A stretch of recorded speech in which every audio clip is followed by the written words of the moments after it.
It's 100 headsets right there. Only the best quality. 70, 75, baby. 100 headsets.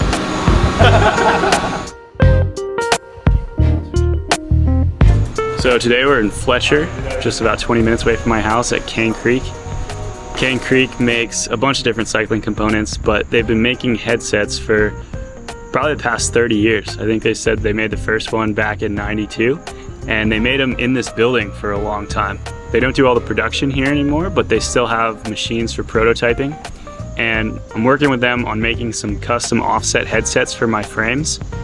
Having a downhill bike with a 1.1/8" steer tube and a dual crown fork, you have some room for adjustment to go forward and back with your reach. Obviously the frames are designed for my reach, but if other people want to ride them, we can go plus or minus to get them tuned in exactly on the reach that they prefer.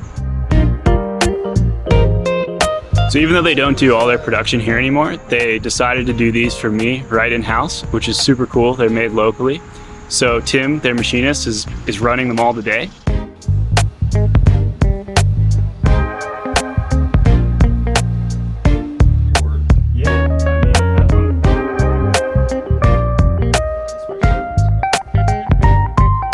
And when the parts are done, we're gonna pull them off the machine, and Ancho's gonna test fit them on the bike to make sure that everything works perfectly before we make all 50 of them.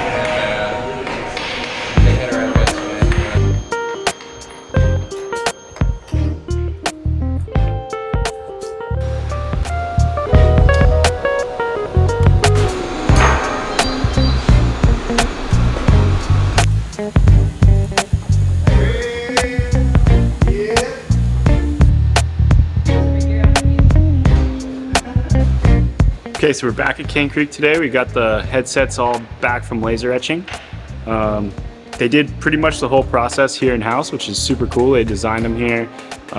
They cut them here on their prototyping mill and lathe. And then they just sent them off to get anodized and laser etching. Where is it, Indiana? Yep. Yeah, so super close by.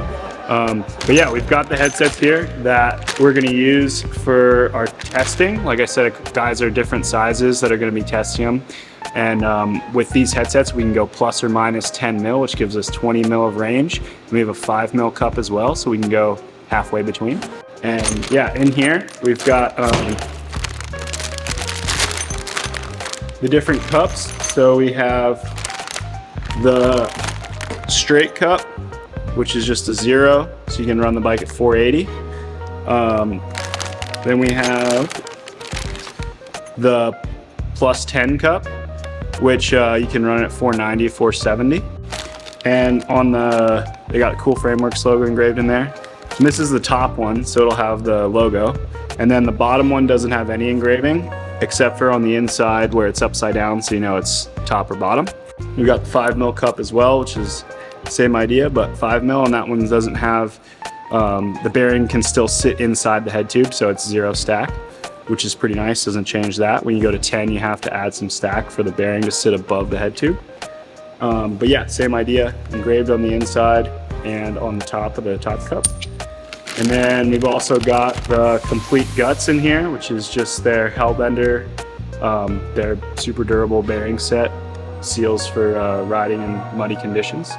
So you just put in the normal stock Cane Creek guts to these cups, and yeah, we can get the custom reach for a downhill bike.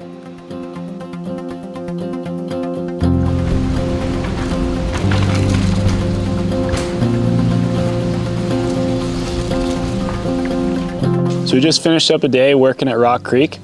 Rock Creek's a new bike park we're opening this weekend. It's really exciting. It's about 45 minutes away from my house, and we're doing it in conjunction with Ride Canuga. We opened Ride Canuga 2 years ago. It was super successful, so we thought, hey, why not open a downhill park, which I was fully on board with.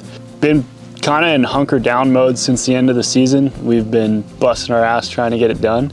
Kind of reminds me of when we built Windrock, just every day grinding away on the bike park, the trails, all the infrastructure involved. We had a really good crew, pretty much our same build crew at Canuga helped us out, and we built it all in-house. So super exciting to have a place so close to home to be able to practice and test. I think for me, Luca and Chris Grice, we all live here, and Pisgah Forest and normally drive to Windrock 3 hours every time we want to ride downhill. So it'll be nice to have another option and something closer by just to keep things fresh and another place to ride.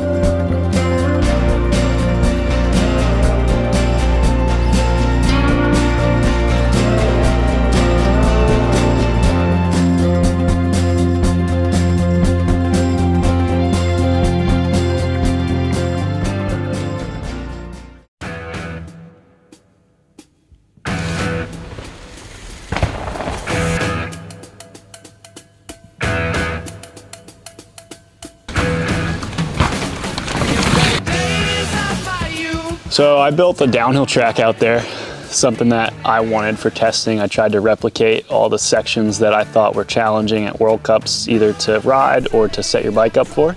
So we got a bunch of big compressions, a bunch of drops to flat and drops into rock gardens. Stuff that isn't necessarily the sweetest to ride, but I think will be really good for testing and practice. Want representative of what the World Cups are like, and we need to get ready for it here in North Carolina. So far we've had a couple of test races out at Rock Creek. We had an enduro in October, and we just finished up a downhill southeast race.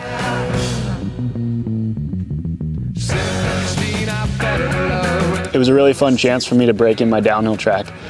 We got a bunch of rain the first day, so it was really soft to start with on a fresh track, which made for some deep ruts, some pretty gnarly braking holes, and some bad compressions, which is exactly what I wanted. I thought it was maybe not the ideal conditions to go ride, but perfect to break in the track and really mess it up, so we got a good practice track. The race went really well for me. I ended up taking the win just ahead of Luca.